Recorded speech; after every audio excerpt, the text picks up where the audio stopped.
What's up? We're going to be talking about a Bible verse today. Colossians 3:2 says, "Set your minds on things that are above, not on the things of this earth." Set your minds on the things that are above, not on the things of this earth. So there's a couple different things that I want to go through that have to do with this verse. Four main things. What does it mean to set your minds? How do our minds work? What are the things that are above? And what are earthly things? And we're going to work through all of those things within this video. So hopefully what you'll take away from this is why it's important to set your minds on things that are above. Why is it worth going through the effort? What's the point in being disciplined in that? So stay tuned. Hopefully this will be helpful for you. So the very first word, it says set. Set your minds. It's telling you, right? This is a telling thing. He's saying it's within your control to set your minds. This is a choice that you can make. It's not like your mind is this thing that you don't control. You have the option to control it. It's within your grasp. Now it takes discipline. It takes effort. It requires skill and practice, but it's within your reach. He's allowed us that freedom. And so he says, with this opportunity, set your minds on things that are above. So what does it mean to set? Now that we know that we have the opportunity to do so, what do we do with this freedom? He says, set our minds. When we think about setting something, think about like a movie setting. They put things into place, right? They create a set. Everything is designed to look a certain way. You know, somebody goes in there and they organize things. They design it. They put things into place. They set things down. When you set your coffee down, you set it on the table. You put it where you want it to go. You put it on the surface to rest. So if I put my coffee down on the table, I'm going to leave it there until I decide to move it again, decide to pick it back up. You know, if I set my keys down on the table, they're not going to move until I pick them up again. And so setting is this thing where you intentionally decide to put something in its place. And so when he says, set your minds to things that are above, what he's saying is to put your mind in its proper place, to put it in a place of rest. Where? On the things that are above. So he's saying to let your mind set on things that are above. What are the things that are above? What are we trying to get our minds, choosing to put our minds at rest at, to sit at? Well, the things that are above are eternal things. They're not things that decay. You know, it's very clear in the Bible that there's two categories of things. There's things that are from God, and there are things that are from the earth. Well, things that are from the earth they're not eternal. They have death within them. They're decaying. You know, you look at the entire universe, if you were to start with the Big Bang, you know, science says that if you were to reverse the universe, since it's always expanding, if you were to reverse it, eventually it would collapse into what they call a singularity. The singularity is apparently the universe so small it could fit on the pin of a needle, right? And then the Big Bang is boom, everything just blows up and starts expanding. So what he's saying is, if you look at the universe, it's constantly in a state of motion. Things are constantly changing. Nothing stays the same. And everything is leading to an eventual decay. They say our sun, it's good for us right now, but eventually the sun will die. You know, if let's say we abandon a city, plants would overgrow it.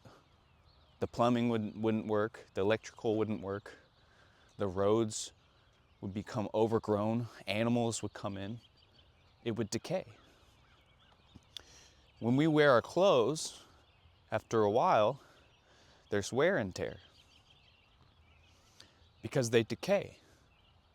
They get sun bleached, they get holes in them, the friction causes them to rip. You know, there's a death to them. There's a death inside of them. They have to constantly be renewed. And so that's the things of the earth. And what he's saying is, don't put your hope or your mind on things that decay, but instead put it on eternal things. The eternal things are the things of God, the things that are everlasting. These are the things that don't go away. These are the things such as truth. Truth is always true, no matter what time, place, or setting. Things like love. Love is eternal. It's beyond the universe. It's outside of the universe. It's inside of the universe, but it's also outside of the universe. Think about things that Jesus wants you to do. Because there's a verse that says, don't store up your treasures on earth where thieves and moths will destroy them, but store treasures up in heaven. Why? Well, heaven's eternal. So if you collect treasure down here, what's going to happen is at the end of your life, you're going to die and you're not going to be able to take that gold with you. It's going to decay. So when you die, if you've spent a lifetime of amounting riches, well, the second that your life ends, that's over. But if you've spent a lifetime putting hope and effort and sweat and blood and tears into things that are eternal by storing treasures up in heaven, when you die, you step into your inheritance. That's when the true riches begin. And that never ends because that's everlasting. And so that's a good plan. That's a good plan. Any business guy, as long as they believed that heaven was real, would say, oh, we should definitely invest in this lifetime for the next lifetime. Because that's good profit. That's good returns. ROI, return on investment. But you have to believe, right? So you have to set your mind. Set your mind on the things that are above, things that are eternal, things that are praiseworthy. There's a verse that says, think about things that are praiseworthy, things that are true, things that are noble, things that are pure. You have to set our minds into those things. We have to let our minds rest inside of eternal things. Because what's going to happen when we think about earthly things all of the time is we're going to be in a constant state of angst, of anxiety and worry and pain. And it's because these things need renewed. It doesn't fill the void, right? It doesn't fill the void. You know, God made each one of us with a purpose, each one of us with a plan. He's given each one of us a unique gift. And we can step into that and be fulfilled, what He's called us to. Or we can go our own way and live life how we want to live it. And when you do that, He allows you to do that because, again, setting your mind is your choice. It's your choice. You can set your mind on earthly things if you'd like. But what happens is it doesn't fulfill you. And so it works for a while, like when you take a drink of water, you're not thirsty for a little bit, but eventually you're thirsty again. You know, you're never done drinking water unless you focus on eternal things. And that's why Jesus calls himself the water that if you drink it, you'll stop thirsting. It's why he talks about how he's the bread of life. He's the bread of life, because when you eat from his bread, you're never hungry again. What is he saying? He's not saying he's food and drink. Obviously, that's not what he's saying. What he's saying is, when you take what he provides, it doesn't decay. It's not like the things of the universe. It's not like the things of the earth. It's not going away. When you take from him what he provides, it's going to last forever. It's eternal. And it's fulfilling. And so when we set our minds on things that are above, what we're doing is short-term and long-term stepping into our purpose, into our calling, into things that are good for us, into a good investment for now and for after this life. And we're practicing discipline and trust. And we're giving up all of the things that we know that aren't good for us or the people around us. Things like impurity or greed or power or sexual immorality, anxiety, fears, worries about money, provision. And we're trusting that God has those handled, right? We're trusting that when we think about praiseworthy things, things that are of God, that he will give us the certainty that we need to move forward. And you would think, okay, well, if I'm not supposed to think of earthly things like water or food or clothes, he's going to provide those things to me, then am I not supposed to provide for my family or for myself? I have to think about those things a little bit. And I don't think he's saying, no, I know he's not saying don't think about those things. You have to calculate, you have to plan, you have to, be a good steward of your resources, your time and your energy and your money. If you're being responsible for the people around you, you have to take into account things that will keep them safe. However, what he's saying is don't worry about it. You can think about it, but don't worry about it. Worrying has an extra component to it. Worrying is not just thinking. It's being gripped by fear on top of the thinking. And when you're gripped by fear, you can't get away. You start spiraling. Thinking is taking something into account. Worrying is letting it take the whole account. Thinking is paying attention. Worrying is going bankrupt. You see what I'm saying? Like if your attention is a currency, when you fear something, it's not that you give it its due time and plan accordingly. What happens is it takes all of your resource because you can't stop. You can't stop thinking about it. So he's saying don't worry about it because you're not the provider at the end of the day. If the resources came from you, you'd have a limited amount of energy and time, and it would make sense because you decay. You're a human, you're limited. It would make sense that you'd be worried about it because you're not going to be the one who's able to provide an overflowing cup, but you're not the provider. God's the provider.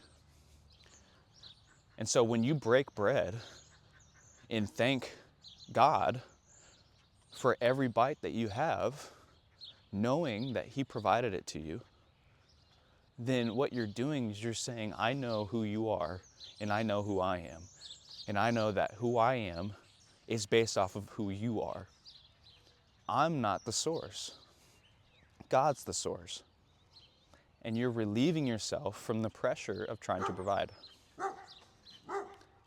So what does that mean?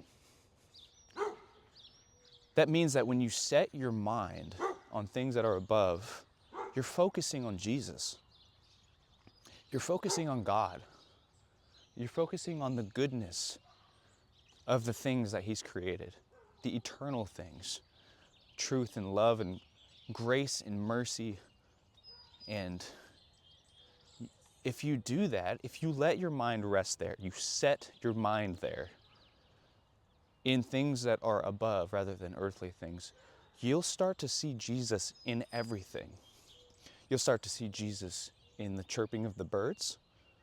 You'll start to see Jesus in the sunrise. You'll start to see Jesus in the ducks flying through the air. You'll see Jesus when you look in your own kid's eyes and see how pure and happy he is. You'll see Jesus in the purr of an engine of your car. You'll see Jesus in a cool video game that you just enjoy for some reason. And you'll say, thank you, God, for letting me be interested in something. One time I was eating an apple, and it was like a yellow golden apple. And I was just thankful because I got to look at the way the sun hit the apple. It was reflecting off of it really cool. It looked golden.